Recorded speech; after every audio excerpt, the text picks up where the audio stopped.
राज्य शासनाकडून जिल्हा नियोजन समितीला प्राप्त असलेल्या 600 कोटी रुपयांची परतफेड ही सोलापूर जिल्ह्यातील मुद्रांक विभागाकडून होत असल्याचं स्पष्ट होत आहे।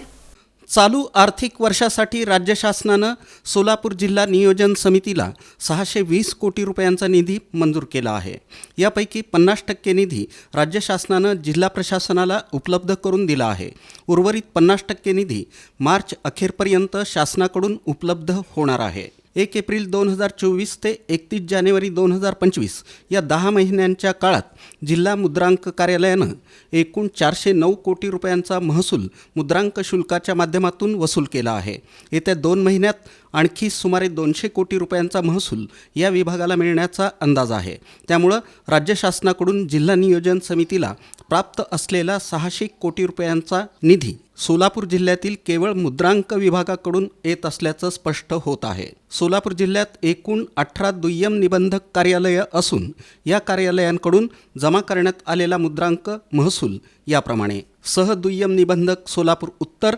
69 कोटी 57 लाख रुपये, सहदुय्यम निबंधक सोलापूर उत्तर 1 69 कोटी 57 लाख रुपये, सहदुय्यम निबंधक सोलापूर उत्तर 2 44 कोटी 25 लाख रुपये, सहदुय्यम निबंधक उत्तर 3 31 कोटी 38 लाख रुपये, सहदुय्यम निबंधक दक्षिण सोलापूर 29 कोटी 48 लाख रुपये, सहदुय्यम निबंधक पंढरपूर 1 24 कोटी 89 लाख रुपये, सहदुय्यम निबंधक बार्शी 23 कोटी 4 लाख रुपये, दुय्यम निबंधक अक्कलकोट 20 कोटी 57 लाख रुपये, दुय्यम निबंधक वैराग 5 कोटी 35 लाख रुपये, दुय्यम निबंधक मोहोळ 17 कोटी 6 लाख रुपये, दुय्यम निबंधक माढा 18 कोटी 23 लाख रुपये, दुय्यम निबंधक करमाळा 12 कोटी 29 लाख रुपये,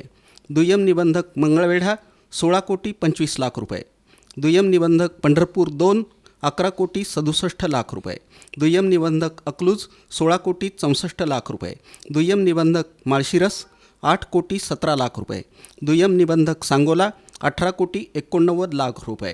दुय्यम निबंधक अनगर 1 कोटी 29 लाख रुपये, सह जिल्हा निबंधक सोलापूर कार्यालय 39 कोटी 85 लाख रुपये।